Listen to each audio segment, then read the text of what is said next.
Cette boule au ventre, vous la connaissez parfaitement. Elle monte, brûlante, juste avant que vous ne deviez dire non. Il vous demande quelque chose qui ne vous arrange pas, quelque chose qui viole votre temps ou qui, tout simplement, vous épuise. Mais vous dites oui. Vous dites oui avec un sourire, alors que chaque fibre de votre être hurle non. La peur vous paralyse. La peur qu'il se vexe. La peur qu'il s'éloigne. La peur qu'il pense que vous n'êtes pas assez compréhensive, assez aimante, assez facile à vivre. Alors vous cédez, encore une fois. Et avec chaque oui forcé, vous sentez un peu de votre lumière intérieure s'éteindre. Vous avez l'impression terrifiante de disparaître complètement à l'intérieur de cette relation. Aujourd'hui, c'est terminé. Nous n'allons pas apprendre à nous battre. Nous allons apprendre à être clairs. Dans cette vidéo, nous allons parcourir un voyage en 4 chapitres pour transformer votre peur en puissance.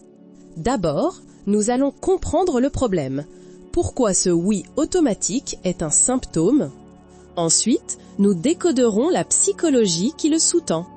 Nous verrons la racine de votre culpabilité et nous analyserons sa peur d'être contrôlé. Puis, nous verrons le message profond que l'univers vous envoie à travers ce conflit.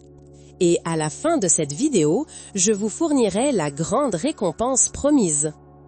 Je vais vous donner 3 scripts de communication exacts, mot pour poser une limite avec grâce et fermeté, sans le faire fuir et sans jamais plus culpabiliser.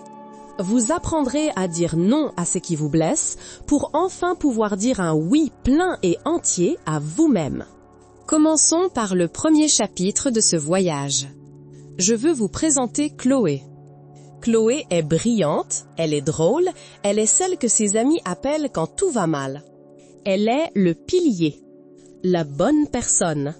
Et dans sa vie amoureuse, Chloé est en train de s'épuiser. Elle fréquente Thomas depuis 3 mois. 3 mois de signaux contradictoires, de chaud et froid. Thomas est un expert du presque.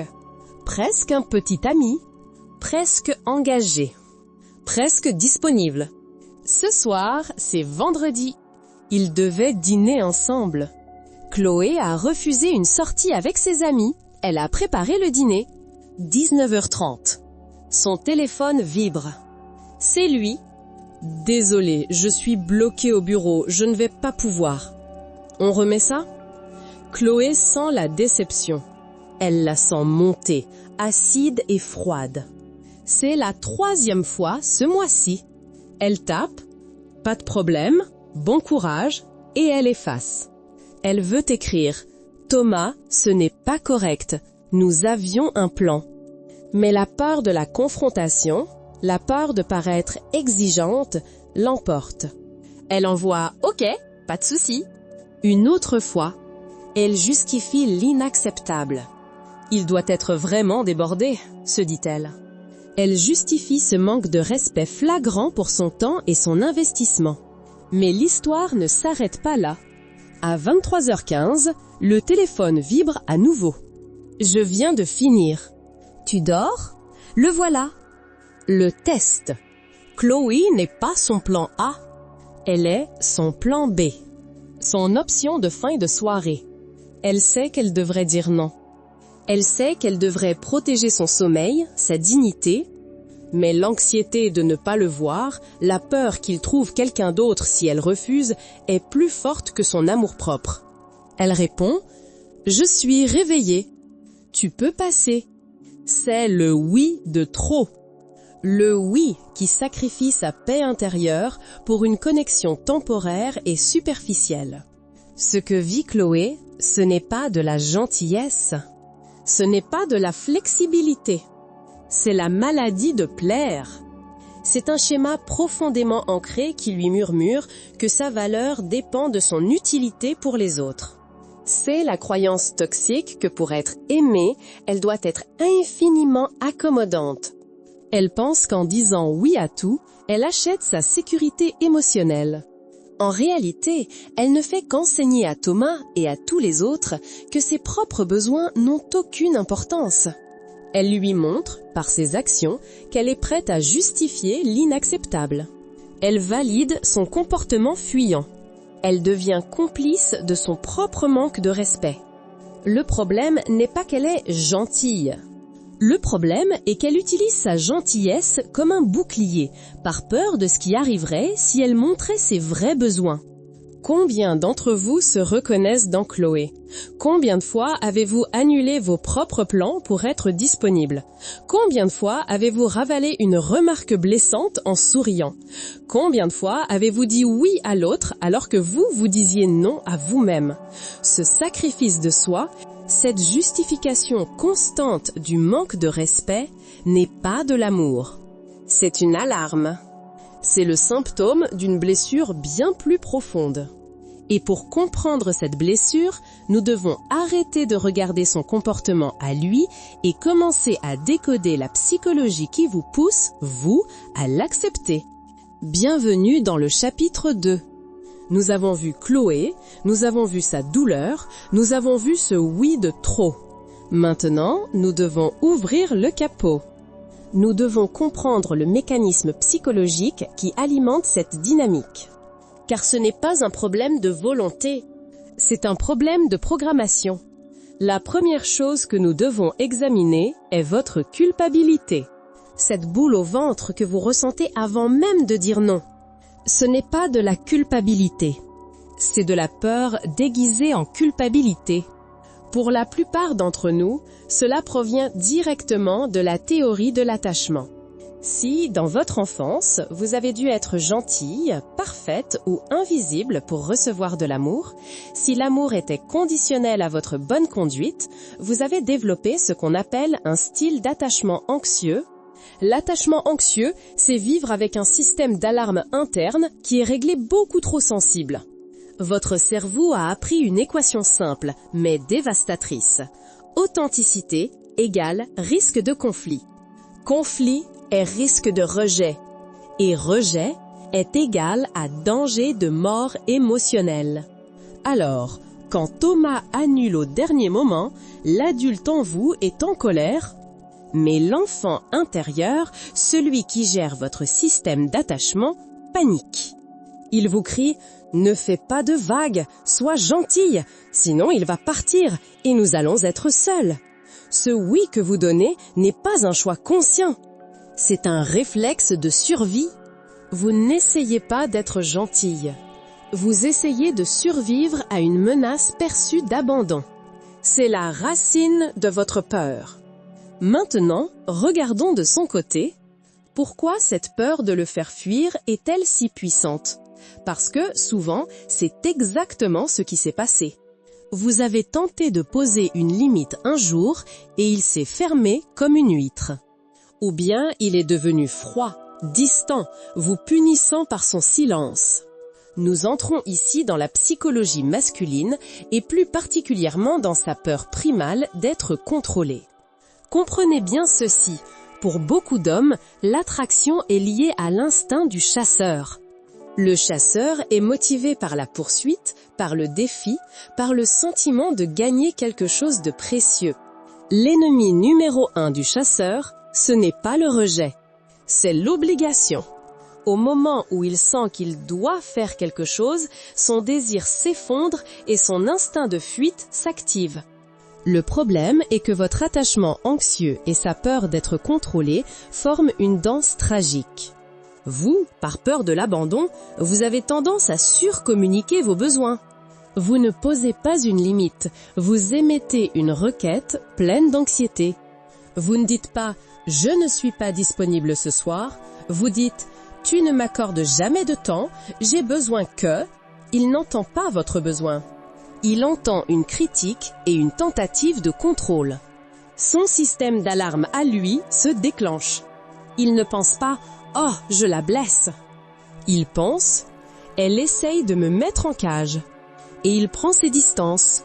Cette distance active votre peur de l'abandon. Votre peur de l'abandon vous pousse à vous excuser d'avoir eu un besoin.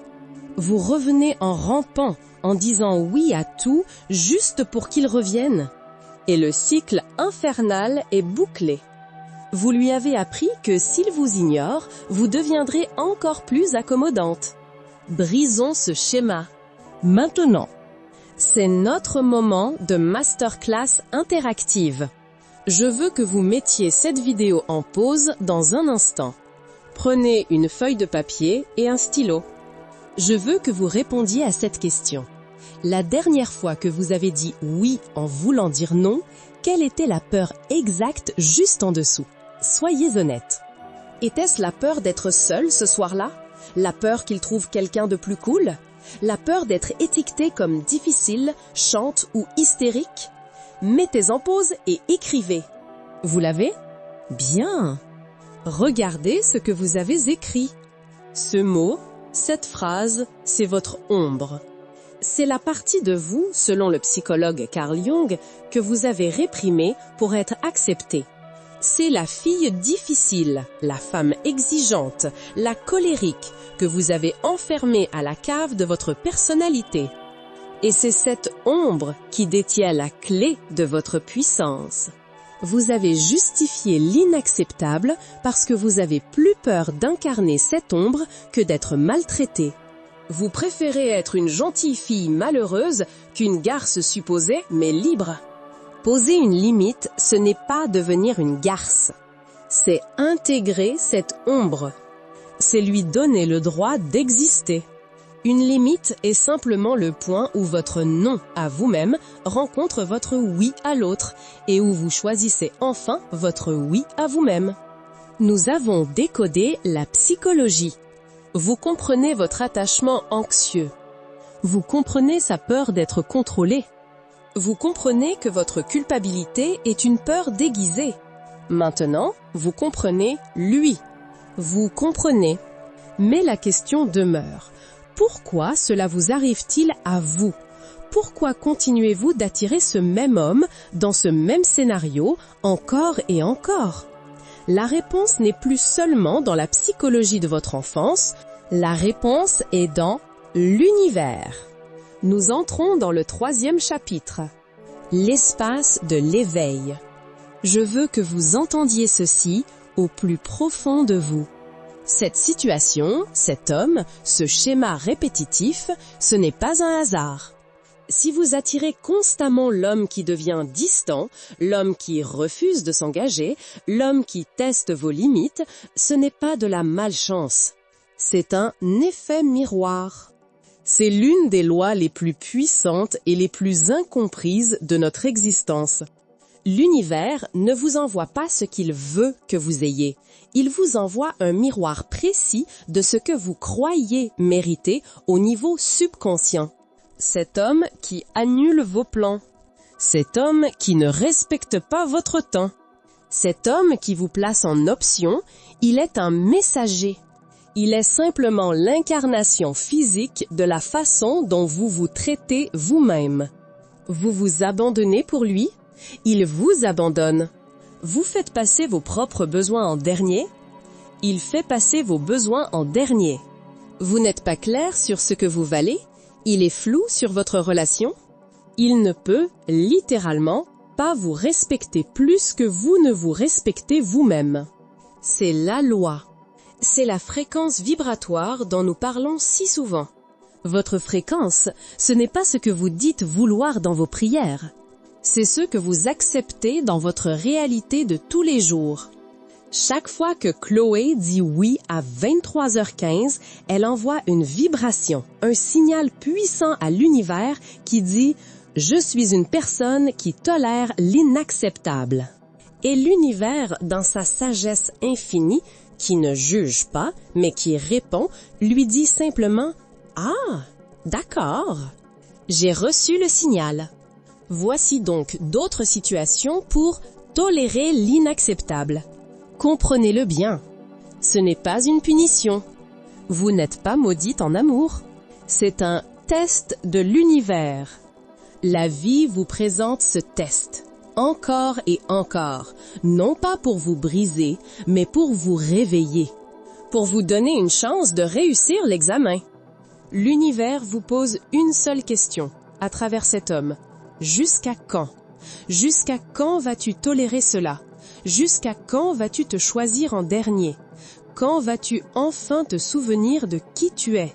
Et c'est ici que la notion de limite change complètement de dimension. Dans le chapitre précédent, la limite était un outil psychologique de défense. Dans ce chapitre, la limite devient un acte spirituel de définition. C'est une limite sacrée. Une limite sacrée n'est pas un mur que vous construisez par colère pour le garder à l'extérieur. Ce n'est pas une punition, ni une stratégie de séduction, ni une manipulation.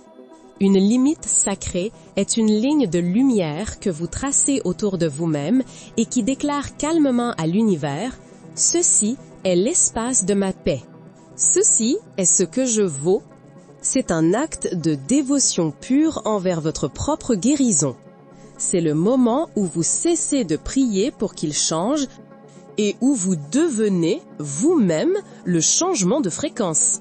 Vous n'essayez plus de le contrôler, lui. Vous reprenez le contrôle total de votre propre énergie. C'est le passage de l'énergie de la peur de perdre à l'énergie de la pleine puissance.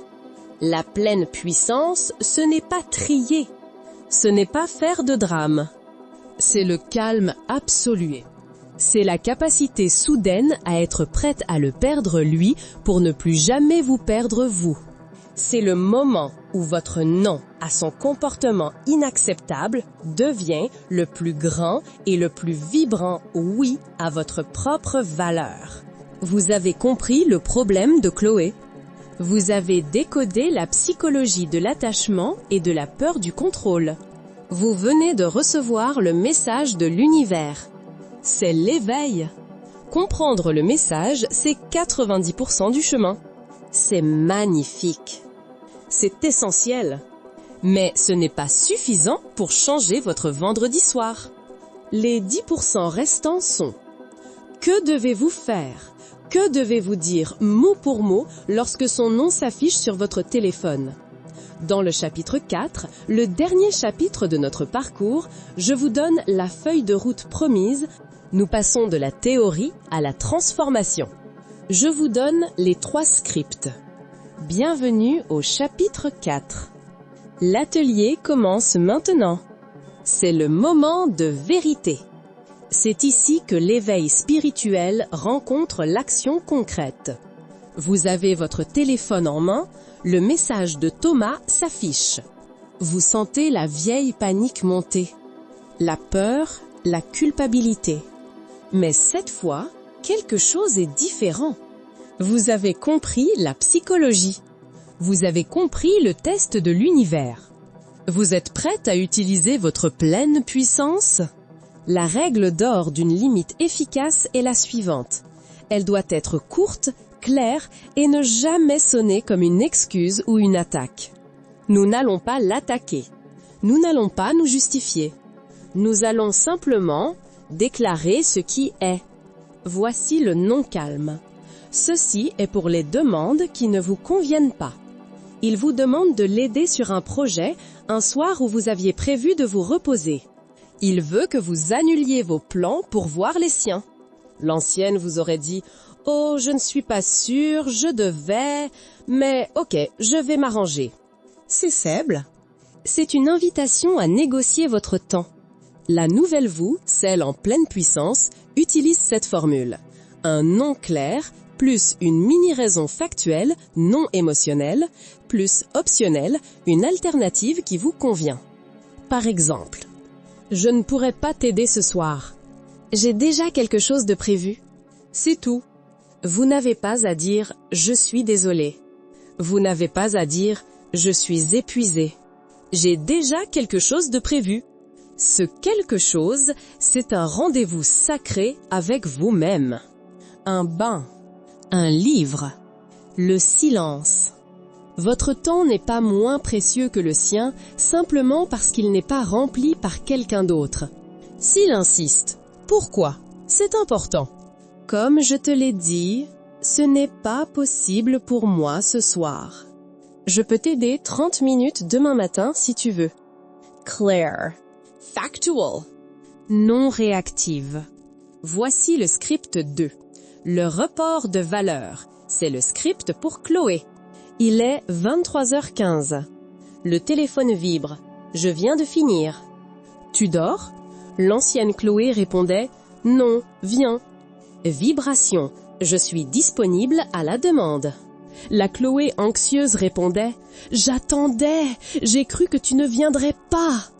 Vibration. J'ai besoin de toi, je suis désespérée. Les deux détruisent son attirance et votre valeur.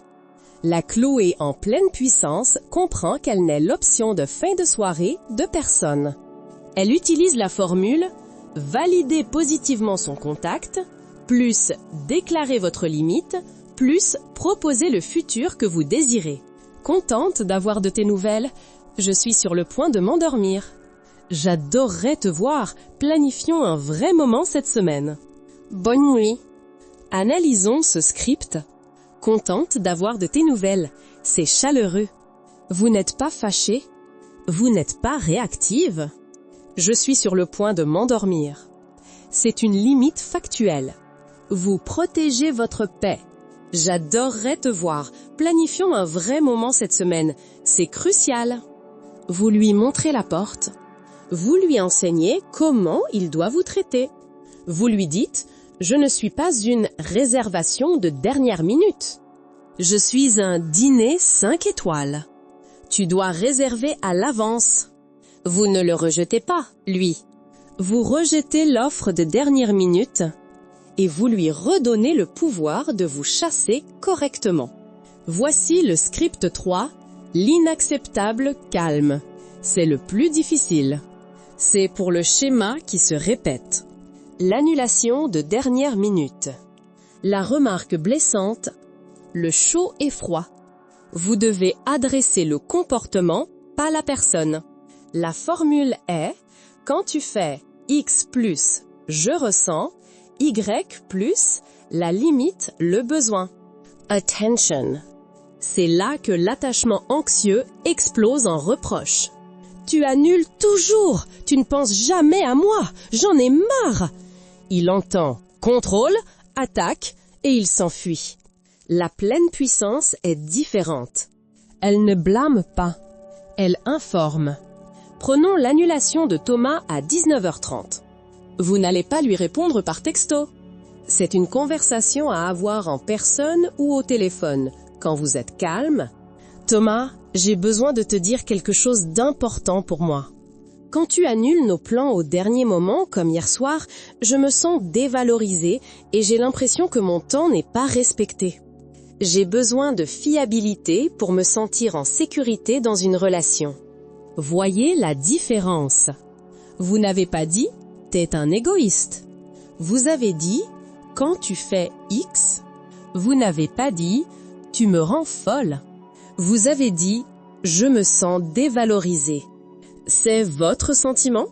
Il ne peut pas le nier. Vous n'avez pas dit « tu dois changer ». Vous avez dit « j'ai besoin de fiabilité ». C'est une déclaration, pas une demande. Vous lui donnez l'information.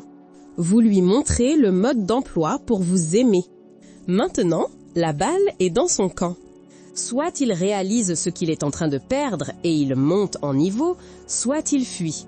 Et s'il fuit, parce que vous avez calmement exprimé un besoin fondamental de respect. Alors l'univers ne vous a pas fait perdre un partenaire. Il vient de vous retirer un obstacle de votre chemin. Vous avez réussi le test. Nous sommes arrivés au bout de notre voyage pour aujourd'hui. Regardez un instant le chemin que nous venons de parcourir. Vous avez commencé cette vidéo avec cette boule au ventre, terrifié à l'idée de dire non, paralysé par la culpabilité. Nous avons voyagé ensemble à travers 4 chapitres. Nous avons d'abord vu la douleur de Chloé, ce « oui de trop » qui vous apprend à justifier l'inacceptable. Puis, nous avons décodé la psychologie, votre attachement anxieux et sa peur d'être contrôlé. Ensuite, nous avons compris l'éveil spirituel, ce test de l'univers qui n'est qu'un miroir de votre propre valeur. Et enfin, vous avez reçu les outils, les scripts pour transformer la peur en action. L'information est devenue transformation. La femme qui a commencé cette vidéo n'est pas la même qui est assise là, maintenant. L'ancienne, vous aviez peur de le perdre. La nouvelle vous comprend que la seule perte véritable, la seule trahison irréparable est de se perdre soi-même. Vous n'êtes plus celle qui subit en silence. Vous n'êtes plus l'option de fin de soirée. Vous êtes la gardienne de votre paix. Votre voix, qui tremblait, est maintenant calme, claire et certaine. Ce n'est pas la fin de votre transformation. C'est le tout premier jour. C'est une pratique. Si vous êtes prête à continuer ce parcours, à guérir votre enfant intérieur et à reprendre votre pleine puissance, alors votre place est ici, avec nous. Abonnez-vous. Rejoignez cette communauté de femmes qui ont décidé, une fois pour toutes, de ne plus jamais se choisir en dernier. Cliquez sur la cloche car notre prochain chapitre vous attend.